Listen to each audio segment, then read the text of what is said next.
حضرت عبداللہ ابن عباس رضی اللہ تعالیٰ عنہ سے حدیث ہے، سیدنا عبداللہ ابن عباس رضی اللہ تعالیٰ عنہ نے پوچھا یا رسول اللہ صلی اللہ تعالیٰ علیہ وسلم قد علمنا ما حق الوالد فما حق الولد یا رسول اللہ، اے اللہ کے رسول صلی اللہ علیہ وسلم والد کا کیا حق ہے وہ تو ہمیں معلوم ہو گیا، آپ نے فرما دیا ہے باپ کے حقوق کیا ہے، لیکن بیٹے کے حق کیا ہیں ہمارے اوپر؟ حضور اکرم صلی اللہ علیہ وسلم نے فرمایا قال ان یحسن اسمہ یحسن ادبہ، سب سے بڑا حق تمہارے اوپر یہ کہ اس کا اچھا نام رکھو اور اس کا اچھا ادب۔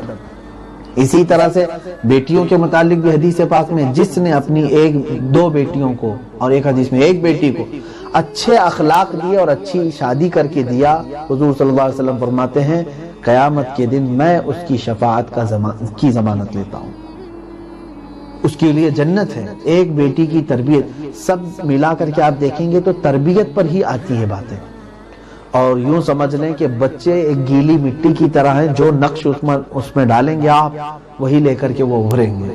اور یہ بھی یاد رکھیں کہ زمین میں کوئی ادرک بو کر کے گنا آنے کی امید نہ رکھے۔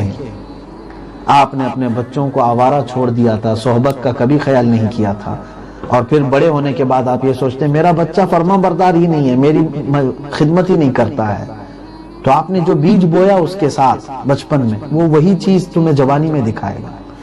اب یہاں پر میں مختصر اپنی گفتگو کو سمیٹتے ہوئے یہ ضرور کہوں گا، تربیت دو طرح کی، ایک ظاہری تربیت ہے اور ایک باطنی تربیت ہے بچوں کی۔ ظاہری تربیت میں کیا ہے؟ ان کے پہننے کے طریقے سکھانا، ان کے اٹھنے بیٹھنے کا طریقہ سکھانا، ان کو گفتگو کرنے کے آداب بتانا، بڑوں کی محفل میں جانے کے آداب بتانا، ملاقات کرنے کے طریقے بتانا، لوگوں کو سلام کرنے کے آداب سکھانا، تھوکنے کے آداب سکھانا، یہ سب لقمان حکیم نے اپنے بیٹے کو سب سکھائے۔